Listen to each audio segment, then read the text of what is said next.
بسم اللہ الرحمن الرحیم۔ چینل میں آنے والے سب ناظرین کو خوش آمدید۔ سب ناظرین سے درخواست ہے ایک بار درود پاک پڑھ لیں۔ ایک شخص نے حضرت علی سے پوچھا، مچھلی کے منہ میں زبان کیوں نہیں اور مچھلی کو ذبح کیوں نہیں کیا جاتا؟ حضرت علی نے جو جواب دیا سن کر ایمان تازہ ہوگا۔ ویڈیو کو مکمل دیکھیے گا۔ حضرت علی کے فضائل اور کمالات کے بارے میں جتنا جانا جائے اتنا کم ہے، کیونکہ حضرت علی فضائل اور کمالات کا ایسا سمندر ہے جس میں انسان جتنا گہرا غوطہ لگاتا جائے گا اتنے موتی حاصل کرتا جائے گا۔ وہ علم کا ایسا سمندر ہے جس کی تہ تک پہنچنا ناممکن ہے۔ حضرت علی وہ شخص نہیں جنہوں نے کسی مدرسے یا معلم سے علم حاصل کیا ہو، بلکہ آپ کا علم خدا کی طرف سے عطا کردہ تھا۔ اس آرٹیکل میں یہ بیان کریں گے کہ مچھلی پانی میں کیوں رہتی ہے اور اس کو ذبح کیوں نہیں کیا جاتا۔ مچھلی ایک آبی جانور ہے۔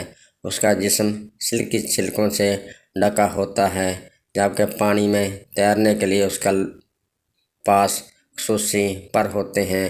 مگر مچھلی کے پانی میں رہنے کی وجہ کیا ہے اور کیوں یہ پانی سے نکلتے ہی تڑپنے لگتی ہے اور اپنی جان دے دیتی ہے؟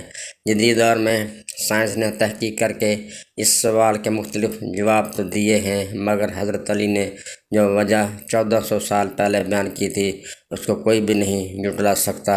ایک دفعہ ایک شخص نے حضرت علی کے پاس آیا اور پوچھنے لگا کہ ہر جانور کے منہ میں زبان ہوتی ہے، مگر مچھلی کے منہ میں زبان کیوں نہیں ہوتی اور مچھلی پانی میں ہی کیوں رہتی ہے؟ حضرت علی نے جواب دیا کہ اللہ نے مچھلی کو زبان بھی دی تھی اور زمین پر چلنے کی طاقت بھی دی تھی، مگر اس نے خود پہ ظلم کیا اور ان نعمتوں سے محروم ہو گئی۔ اس شخص نے پوچھا، کون سا ظلم؟ حضرت علی نے فرمایا، جب اللہ نے آدم کے جسم میں روح ڈالی اور سب فرشتوں کو اس کو سجدہ کرنے کا کہا تو شیطان نے سجدہ نہ کیا اور نافرمانی کی۔ اس کی وجہ سے اس کو جنت سے نکال دیا گیا اور بدصورت بنا کہ زمین پر پھینک دیا گیا۔ زمین پر آ کے اس نے چیخنا شروع کر دیا اور سب کو کہا کہ انسان زمین پہ آ کے ظلم کرے گا۔ اس وقت مچھلیاں زمین پر چلا کرتی تھیں اور منہ میں زبان بھی ہوتی تھی۔ سب سے پہلے مچھلیوں کو ورگلایا کہ انسان زمین پر آیا تو پیٹ بھرنے کے لیے تمہیں کھائے گا۔ مچھلی نے جب یہ سنا تو وہ سمندر میں ہر آبی مخلوق کو انسان کے خلاف بھڑکانے لگی۔ اسی وجہ سے اس سے زبان چھین لی گئی اور اس کو پانی تک محدود کر دیا گیا۔ جب بھی پانی سے باہر ہوگی تو خود ہی تڑپ کر مر جائے گی۔ اکثر لوگوں کے ذہن میں یہ سوال ابھرتا ہے کہ مچھلی ذبح کیے بغیر کیوں کھاتے ہیں، حالانکہ تمام جانوروں کو ذبح کر کے کھانے کا حکم ہے۔ اس کی وجہ، اس سوال کا جواب سائنس سے اس طرح ملتا ہے کہ جانور کے جسم میں جو خون ہوتا ہے یہ بیکٹیریا اور باقی جراثیموں کی رہائش گاہ ہے۔ جب ہم جانور کو ذبح کرتے ہیں تو دل اور دماغ کا رشتہ ٹوٹتا نہیں، دل زندہ رہتا ہے اور جسم کا سارا خون ذبح کی ہوئی شریانوں سے باہر نکل جاتا ہے۔ اس طرح گوشت حلال اور پاک و صاف ہو جاتا ہے۔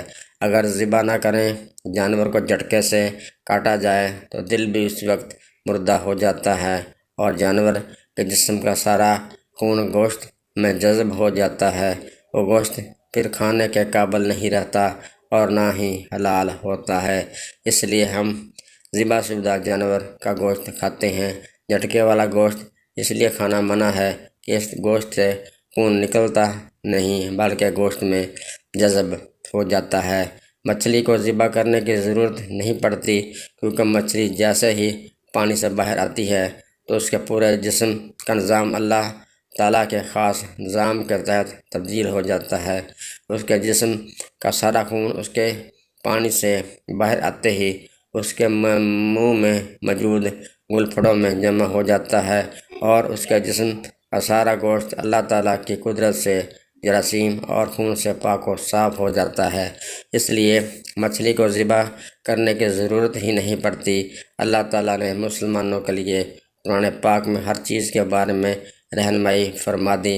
پھر حدیث مبارکہ میں بھی ساری حلال و حرام چیزوں کا ذکر کر دیا۔ سائنس ہمیشہ سے اسلام کی مرہون منت رہی ہے۔ فرمان الہی اور فرمان رسول اللہ صلی اللہ علیہ وآلہ وسلم میں کسی قسم کے شک و شبہ کی گنجائش نہیں۔ ہر حکم رسول اللہ صلی اللہ علیہ وآلہ وسلم میں حکمت ہے، جس کی تصدیق آئے دن سائنسدان بھی کرتے رہتے ہیں۔